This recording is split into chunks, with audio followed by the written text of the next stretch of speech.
Hello everyone, welcome back to my channel. आज मैं आपको, जैसा कि आप थंबनेल पे देख रहे होंगे, आज मैं आपको छोटे छोटे वर्ड्स की मीनिंग बताऊंगी, जैसे कि पेड़ से, यहाँ से, वहाँ से, और उसको फिर सेंटेंस में इस्तेमाल करके हम लोग देखेंगे ताकि चीज़ें हम लोग को ज़्यादा सही समझ में आए। जैसे कि पेड़ से, इसे आप कैसे बोलेंगे इंग्लिश में? सिंपल, पेड़ यानी कि ट्री, से यानी कि फ्रॉम, फ्रॉम ट्री, पेड़ से, फ्रॉम ट्री। छोटी छोटी चीज़ों को अगर आप तोड़ तोड़ के पढ़ेंगे तो मुझे लगता है आप चीज़ें ज़्यादा आसानी से समझ पाएंगे। पेड़ से, फ्रॉम ट्री, ठीक है।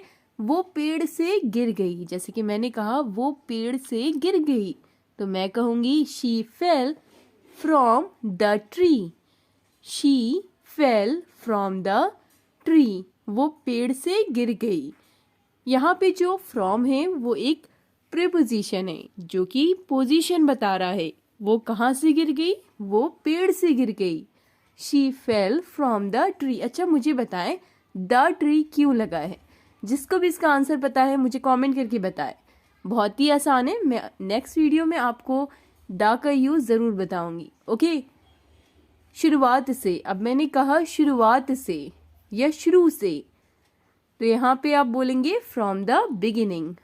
फ्रॉम द बिगिनिंग, से यानी कि फ्रॉम द बिगिनिंग, शुरुआत से। जैसे कि मैंने कहा कि शुरुआत से चैप्टर 10 पढ़ें, शुरू से पार्ट 10 पढ़ो या पढ़ें, तो मैं कहूँगी read lesson 10 from the beginning.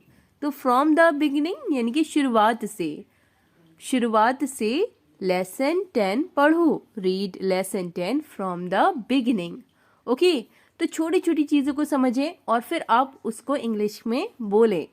शुरुआत से चैप्टर 10 पढ़ो, तो चैप्टर 10 यानी कि लेसन 10 या पार्ट 10, शुरुआत से फ्रॉम द बिगिनिंग पढ़ने के लिए रीड का इस्तेमाल किया। ठीक है, read lesson 10 from the beginning, read lesson 10 from the beginning. है ना आसान इंग्लिश? अब देखिए तीसरा, अब मैंने यहाँ पे कहा कहाँ से। कहाँ से बहुत सारे सेंटेंसेस में ये आपको मिलेगा। कहाँ से यानी कि फ्रॉम वेयर, वेयर का मतलब कहाँ, फ्रॉम का मतलब से। ठीक है, कहाँ से, फ्रॉम वेयर। जैसे कि मैंने एक से पूछा, एक मेरी यानी कि नई नई फ्रेंड बनी, तो मैंने उससे कहा कि आपने स्नातक कहाँ से किया है, या आप कुछ भी कह लें कि पोस्ट ग्रेजुएट आपने कहाँ से किया है, या जो आपको पूछना हो। आप अगर पूछना चाहते हैं कि आपने ये कहाँ से किया है, जैसे कि मैंने स्नातक पूछा, तो मैं कह रही हूँ फ्रॉम वेयर। फ्रॉम वेयर का मतलब कहाँ से। Have you done your bachelors, स्नातक मतलब bachelors. Okay, from where have you done your bachelors. तो आपने देखा इस सेंटेंस में कहाँ से के लिए हमने फ्रॉम वेयर का इस्तेमाल किया। From where have you done your bachelors, आपने स्नातक कहाँ से किया है। नेक्स्ट है, अब मैंने यहाँ पे लिखा वहाँ से।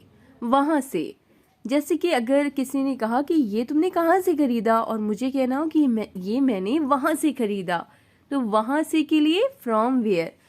इसका सेंटेंस आप मुझे कमेंट करके बताएं। ठीक है, वहाँ से जिसमें आप फ्रॉम देयर का इस्तेमाल करें, उस तरह का सेंटेंस आप मुझे कमेंट करके ज़रूर बताएं। बहुत ही ईजी है, आप इसको भी ट्रांसलेट कर सकते हैं कि वहाँ से मैंने सामान खरीदा। अब देखिए, वहाँ से यहाँ तक, वहाँ से यहाँ तक, from there to here, from there to here. जैसे कि मुझे अगर कहना है कि मैं वहाँ से यहाँ तक दौड़ सकता हूँ, तो from there to here I can run. मैं वहाँ से यहाँ तक दौड़ सकता हूँ, from there to here I can run, ऐसे बोल देंगे। ठीक है, ऐसे बोला जाएगा, मतलब कि। अब देखिए, अब से के लिए आप यूज़ करेंगे from now on. From now on, जैसे कि अक्सर आपने ये सुना होगा कि मैं अब से पढ़ाई करूँगा, अब से मैं पढ़ाई करूँगा। तो अगर आपको ये कहना है तो अब से के लिए आप बोले from now on. From now on I will study.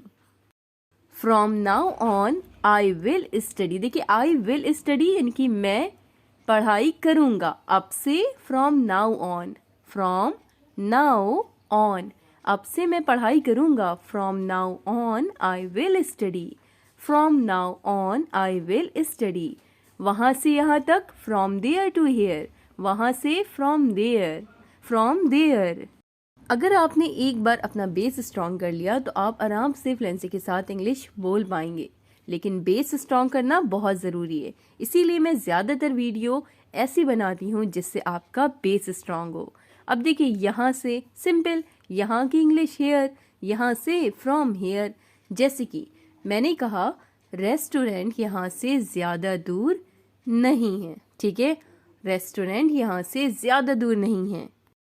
तो यहाँ से के लिए फ्रॉम हेयर, रेस्टोरेंट यहाँ से ज़्यादा दूर नहीं है। The restaurant is not far from here, from here यहाँ से। The restaurant is not far, far का मतलब होता है दूर, ठीक है, is not far from here यानी कि यहाँ से रेस्टोरेंट ज़्यादा दूर नहीं है, या रेस्टोरेंट यहाँ से ज़्यादा दूर नहीं है। ओके, नेक्स्ट है घर से। घर से अगर आपको बोलना है तो आप क्या है, फ्रॉम होम, फ्रॉम होम, घर से। मैं आपको घर से बाद में कॉल करूँगा, अभी मैं बिजी हूँ, मैं आपको घर से बाद में कॉल करूँगा, ऐसे बोलते हैं। तो अगर आपको ये कहना है तो आप कहें I call you from home later. Later का मतलब होता है बाद, ठीक है। आई विल कॉल यू यानी कि मैं तुम्हें कॉल करूँगा फ्रॉम होम, घर से, लेटर बाद में। ओके, मैं आपको या मैं तुम्हें घर से बाद में कॉल करूँगा। I'll call you from home later. Next है नाम से। नाम से, तो इसके लिए आप यूज़ करेंगे बाय नेम, बाय नेम। चलें इसे सेंटेंस में समझें। अब जैसे कि काफ़ी दफ़ा हम लोग ऐसे कहते हैं, काफ़ी दफ़ा, ठीक है, कि मैं उसे केवल नाम से जानता हूँ, मैं उसे केवल नाम से जानता हूँ कह दें, या था, मैं उसे केवल नाम से जानता था, मैंने उसे कभी देखा नहीं था, ऐसी बातें करते हैं। तो मैं उसे केवल नाम से जानता था, तो आप कहें I knew him by name only. तो बाय नेम का मतलब नाम से यहाँ पे है, ठीक है।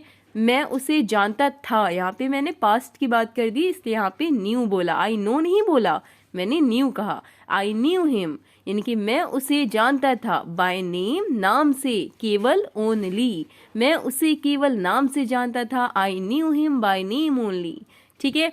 अब देखिए ट्रेन से, बाय ट्रेन, ट्रेन से यानी कि बाय ट्रेन। आप ट्रेन से जा रहे हैं या हवाई जहाज से, अगर आपको ये कहना है तो आप बोले are you going by train और by plane, are you going by train और बाय प्लेन यानी कि आप ट्रेन से जा रहे हैं या हवाई जहाज से। Are you going by train और बाय प्लेन, बाय ट्रेन और बाय प्लेन यानी कि बाय ट्रेन ट्रेन से, या प्लेन से बाय प्लेन यानी कि हवाई जहाज से। ओके, अब देखिए नेक्स्ट है। अब मैंने यहाँ पे लिखा स्कूल से, ठीक है, स्कूल से, तो आप यहाँ पे लिख दें फ्रॉम स्कूल, स्कूल से, फ्रॉम स्कूल। अब देखिए जैसे कि इस सेंटेंस में मैं आपको बताऊंगी, जैसे कि मुझे अगर कहना है किसी से कि वो स्कूल से सीधे विश्वविद्यालय यानी कि यूनिवर्सिटी गई, वो स्कूल से सीधे यूनिवर्सिटी गई यानी कि विश्वविद्यालय गई, तो मैं कहूँगी शी वेंट स्ट्रेट, सीधे के लिए यहाँ पे straight, from school to university. From school का मतलब स्कूल से, she went straight from school to university, वो स्कूल से सीधे विश्वविद्यालय गई। अच्छा मुझे बताएं, जैसे कि मुझे कहना है क्या ये यहाँ से दूर है, तो मैं कैसे कहूँगी, मैं कहूँगी is it far from here, from here यहाँ से, जैसे कि मैं आपको बता चुकी हूँ फ्रॉम हेयर का मतलब यहाँ से, ठीक है। Is it far from here, यहाँ पे मैं क्वेश्चन कर रही हूँ क्या ये यहाँ से दूर है, तो मैं यहाँ पे कहूँगी is it far from hair, क्या ये यहाँ से दूर है। चले एक और सेंटेंस देखें, जैसे कि मुझे अगर कहना है किसी से कि यहाँ से कितना दूर है, यहाँ से कितना दूर है। अक्सर इस तरह के सेंटेंसेस, इस तरह के हिंदी के वाक्य हम लोग रोज़ बोलते हैं। यहाँ से कितना दूर है, how far is it from here, how far is it from here. एक सेंटेंस आपके लिए, आप मुझे बताएं इसे इंग्लिश में आप कैसे बोलेंगे। बहुत ही ईजी मैंने दिया है कि मैं ऑस्ट्रेलिया से आता हूँ, मैं ऑस्ट्रेलिया से आता हूँ। आप कुछ भी कह लें, मैं आगरा से आता हूँ या मैं झांसी से आता हूँ, तो इसे आप ट्रांसलेट कैसे करेंगे आप मुझे बताएं, इनकी इंग्लिश में आप कैसे बोलेंगे। और वीडियो अच्छी लगी हो तो लाइक करें, शेयर करें। चैनल पर नए हैं, सब्सक्राइब नहीं किया है तो सब्सक्राइब करके बेल आइकन को ज़रूर प्रेस कर लें। Thanks for watching. कोई भी सवाल हो मन में तो आप कमेंट करके पूछ सकते हैं।